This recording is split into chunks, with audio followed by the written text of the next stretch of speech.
the start of 1917, the Russian Empire is still governed by an autocratic Tsar.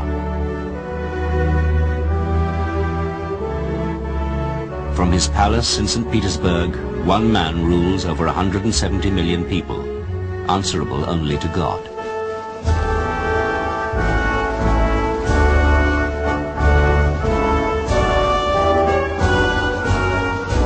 Nicholas II holds more power than any other monarch in Europe. He has resisted political change.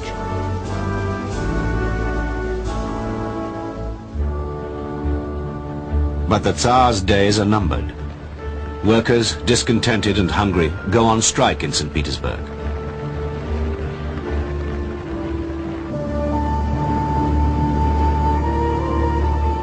Russia has been fighting in the First World War for nearly 3 years, and the Tsar's huge armies become demoralized and disaffected.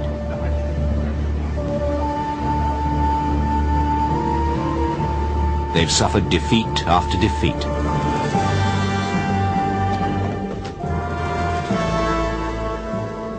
In February, a first revolution takes place. A provisional government takes over. The Tsar abdicates and is arrested. What happens next will change the course of history.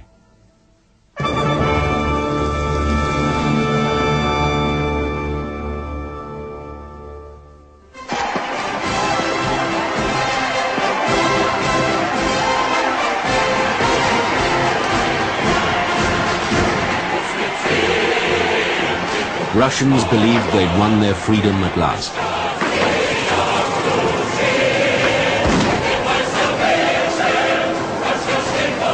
In the euphoria, soldiers, whose mutiny had helped bring down the Tsar, celebrated with workers. Most people expected elections and an assembly to decide the future.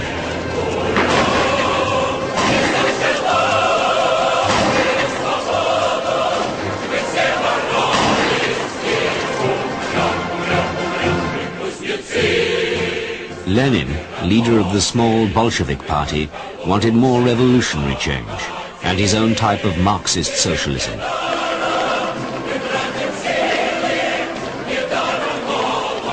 First, he built up popular support by promising to end the war, give land to the peasants and power to the workers. In October, the Bolsheviks decided they were ready to seize power. Among Lenin's supporters was a young poet, Alexander Bryansky.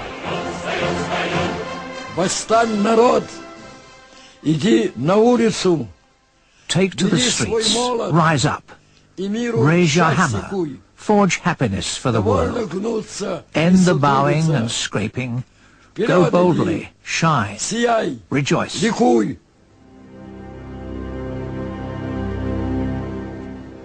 On October the 25th, the Bolsheviks moved on the Winter Palace, where the provisional government was based.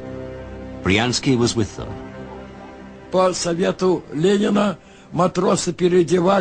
On Lenin's advice, the sailors put on the uniforms of Winter Palace employees.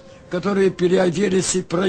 worked their way into the building through back entrances, attics and roofs.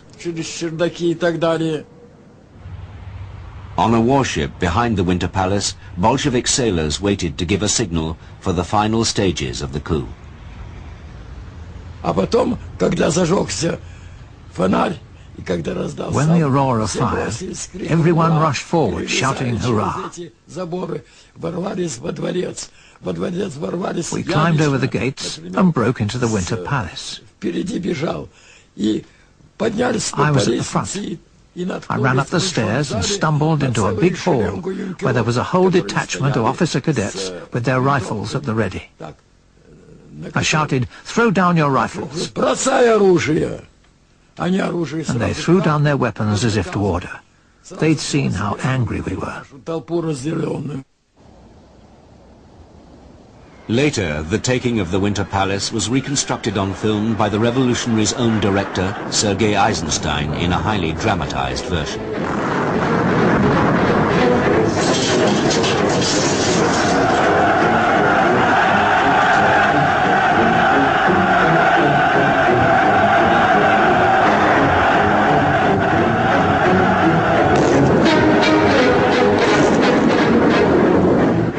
In reality, there was little resistance. Only 5 were killed.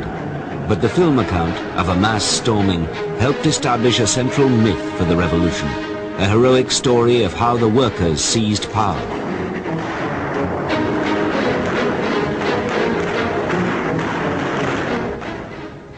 The same night, Lenin spoke to the workers' revolutionary councils, setting out his vision. He told them Russia had turned a new page, leading to the victory of socialism. From now on, he said, the oppressed masses will themselves form the government. Outside the hall, many were frightened by what the Bolsheviks might do. But the early believers were excited by Lenin's message and full of hope. Что будущее России пойдет по другому пути, по пути власть. I thought that the future of Russia would take a different path, that the people would exercise power through the workers and soldiers and Soviets. Everyone would work wherever they were, free from exploitation.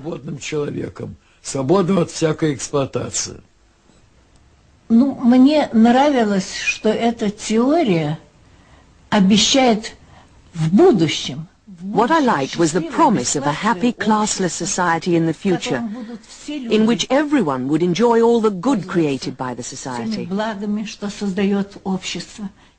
Потому что меня что привлекало?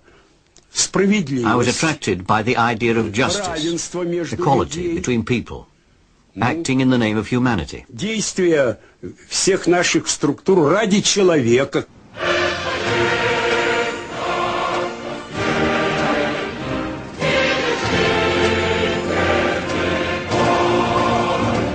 The Bolsheviks moved the capital from St. Petersburg to Moscow soon after the revolution. They took Russia out of the war. The Tsar and his family were shot. And from Moscow they planned to extend the revolution to the rest of the world. A forceful message was sent to workers everywhere. If the proletariat in other countries followed the communist way, they could kick out kings and capitalists and achieve a world with no more war.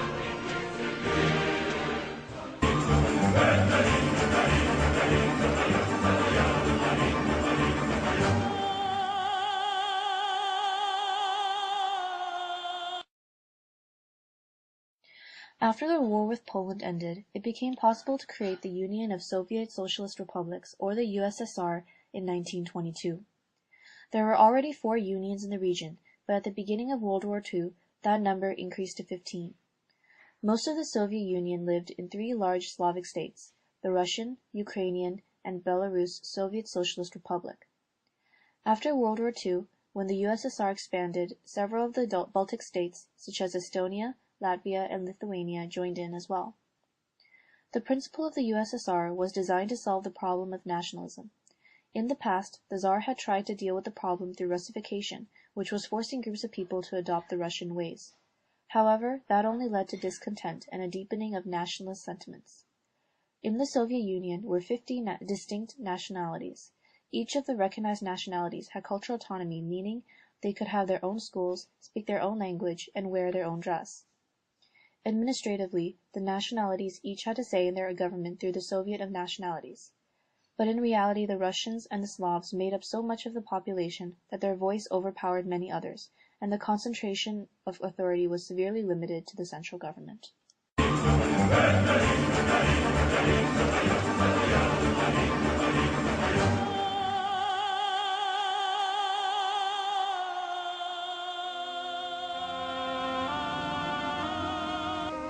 It was in the Soviet Union itself that Gorbachev faced insuperable problems. He could allow freedom to the satellites, but would he allow it to the Soviet republics? There were 15 separate republics. Most wanted independence.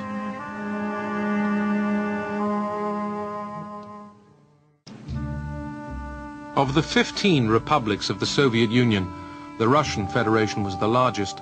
Most were responding to Gorbachev's loosening control with demands for national freedom.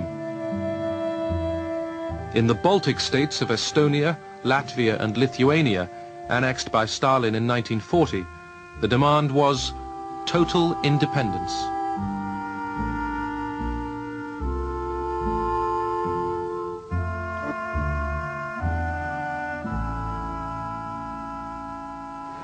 In January 1990, Gorbachev had gone to Vilnius, the capital of Lithuania, to argue that the Soviet Union must not be broken up. Despite Gorbachev, the other Baltic states, Estonia and Latvia, followed Lithuania's lead and also demanded independence.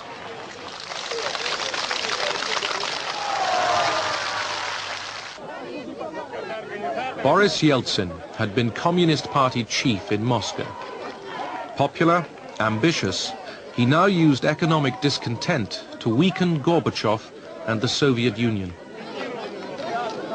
In May 1990, he was chosen parliamentary leader of the Russian Republic.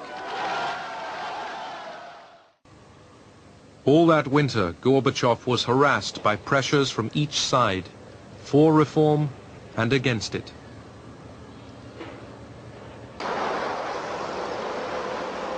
In Moscow, his enemies were preparing to move against him. On August the 18th, a delegation arrived in the Crimea, where Gorbachev was on holiday. They demanded he declare a state of emergency and hand over power. He refused and was put under house arrest. On August the 19th, Moscow awoke to the sound of tanks and the news that Gorbachev was ill. An emergency committee had taken over.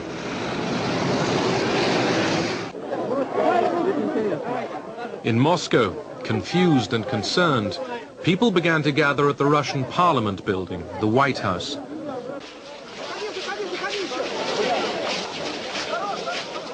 As night fell, fears grew that the emergency committee, increasingly desperate, might order an attack on the White House and its defenders. We were defending a free Russia, and the symbol of free Russia was Yeltsin. We joined hands and waited for the tanks in dead silence.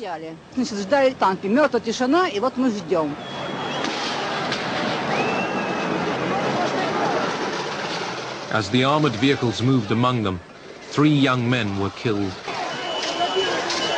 At 3 in the morning, Khrushchev called Yeltsin in the White House and admitted defeat. We were not bloodthirsty. We were not ready to pay any price to hold on to power.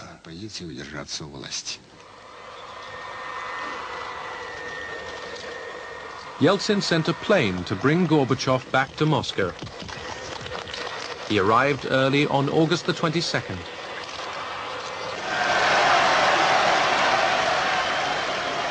Far more was changed than Gorbachev realized.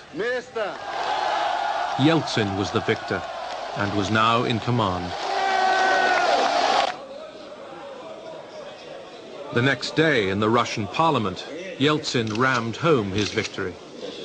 Вот Борис Николаевич мне сейчас, когда уже мы встретились, он дал краткое изложение заседания Кабинета министров, но я ее еще не читал.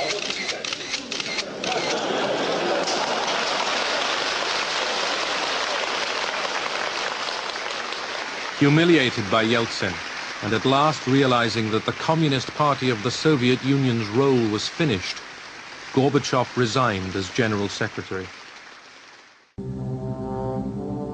At Minsk, on December the 8th, Russia, Belarus and Ukraine, the 3 Slav states, acted to dissolve the Soviet Union and set up instead a commonwealth of independent states. The Soviet Union was finished, and so was Mikhail Gorbachev.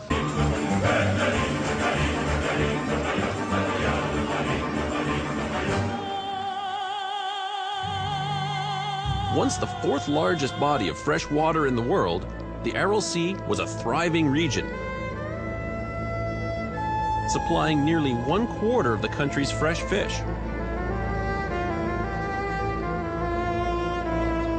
But during the early years of Soviet rule, a scheme was developed to divert the 2 major rivers that fed the Aral. in order to supply massive irrigation to cotton fields upstream. The result has been one of the most striking eco-disasters of all time. Rivers running through Nakus show definite signs of the receding water. Is the fish and the water that's on it. A bit of a holdover from earlier times.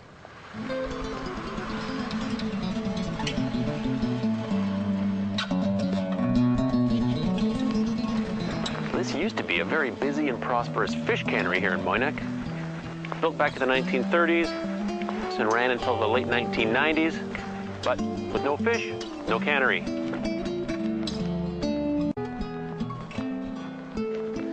You can see there's a spot where they did a last-ditch effort to try and allow the boats to come in. They've dug a bit of a trench here, and that would have allowed the boats to come in for maybe a few months, maybe a year, and then as the water receded, that would have been that. 60,000 people at its peak. Now, it's just a ghost of what it used to be. It's one of the most depressing places I've ever seen. Today, I'm gonna go down and take a look at the ships of the desert, and I'm not talking about camels. Laying helplessly in the middle of a desert that once was the Aral Sea.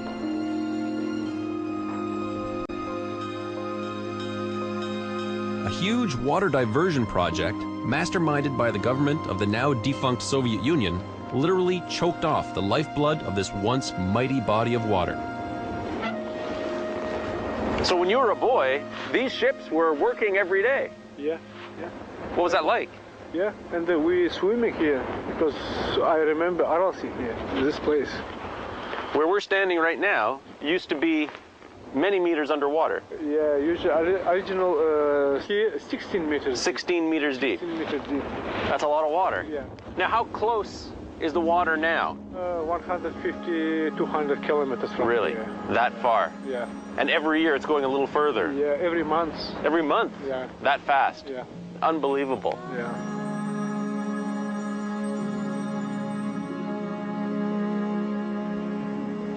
All these ships used to work the fishing fleet.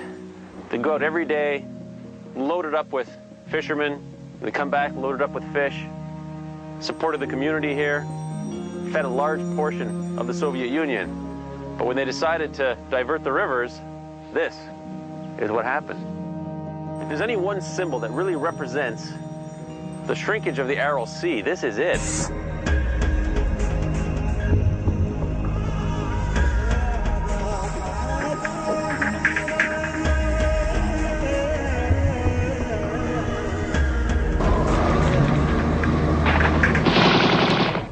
In the spring of 1959, there was an armed insurgency in Lhasa, and although it was quickly suppressed, what really happened 40 years ago?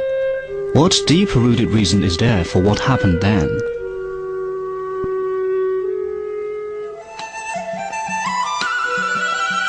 After the 1951 peaceful liberation of Tibet, the Chinese central government adopted a long-term aid policy towards Tibet's construction. But in view of Tibet's special history, it wasn't anxious to change Tibet's old societal regime.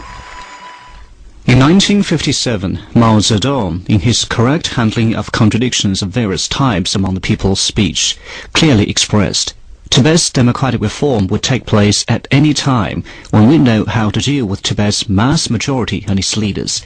We can finally come to a decision about what to do. It is a job that cannot be rushed. However, change came to Tibet, and the Tibetans' horizons had widened. People visiting in China were fascinated by everything they saw. At that time, Gyaltsen Phontsok was head of the county of Dolun Derjing. He actively and enthusiastically expressed his reform ideologies with other serf owners. Some knowledgeable nobles understood that the greatest hindrance to Tibet's development was the serf system, and sooner or later the system would need to be reformed. That year he decided to divide his land among his serfs, and furthermore give them their freedom. His actions, however, were only met with dissatisfaction from die-hard followers of the old system. They threatened him with death. At this time, in Sichuan, Yunnan and other Tibetan populated areas, democratic reform had started to take effect. A large number of frustrated leaders, nobles and monks, not willing to lose their privileges, and the slave owners who feared losing their ancestral status, returned to Lhasa and pleaded with the Dalai Lama to oppose the Chinese central government and set up the so-called Tibet Independence Group. Temporarily, the American government stepped up its efforts to intervene and deal with the Tibetan situation. In 1956, the American National Security Council authorized the CIA to drive and aid the Tibetan underground activities.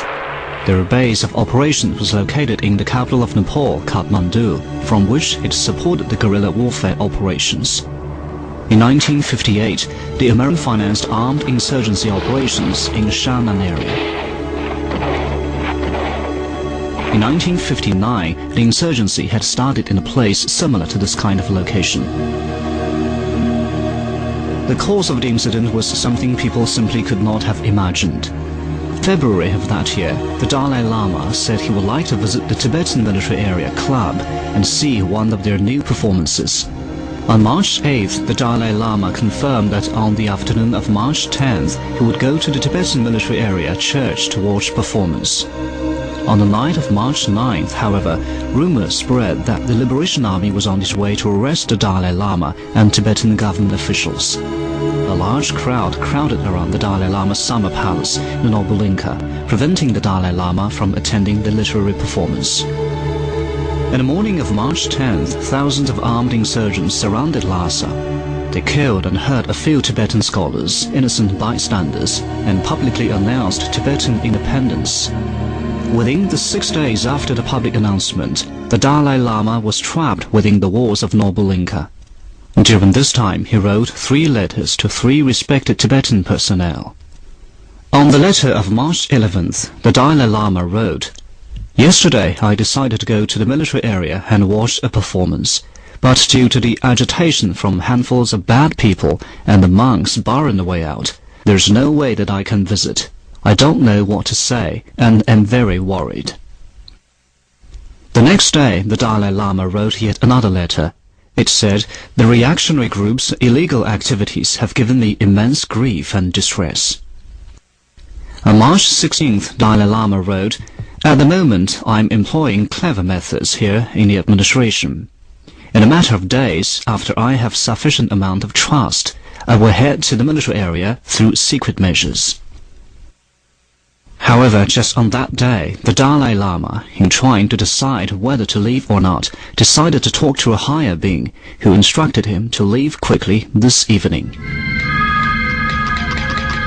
On May 17th at midnight, the Dalai Lama, disguised himself as a common armed revolutionary, escaped from Lhasa and made his way to the insurgents' home base of operations in Shannan. After the Dalai Lama had left, about 7,000 revolutionaries assembled, and in the early morning of March 20th, the armed insurgency began. Just 2 days later, it had ended. On the 26th, the Dalai Lama and his followers announced that the Tibetan Independence Group had formed into the Tibetan Provisional Government, after which they hurriedly fled to India. During the insurgency, the separatists also attempted to coerce some important incarnate lamas to escape. One of the people who they forced was sounding living Buddha, Dorji Phagmo, who at the time was only 18 years of age.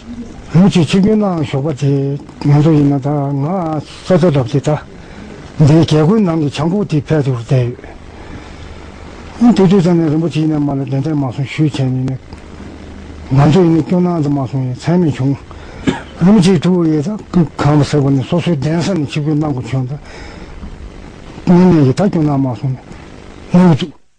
young living Buddha, Dorji Phagmo, under the threat of the insurgent troops, was forced to leave her motherland and flee to India. There wasn't one time when she stopped thinking about her home and her family. She had decided that no matter how much she suffered, she would return to her motherland. After half a year of setbacks, finally during the autumn, she achieved her goal. She had arrived in Beijing and finally set foot once again on her motherland. In 1959, after the rebellion was suppressed, the Tibet Autonomous Region held a meeting in which, through a democratic reform, it abolished the old feudalistic serf system and adopted a peaceful land buyout policy for serf owners that didn't take part in the insurrection.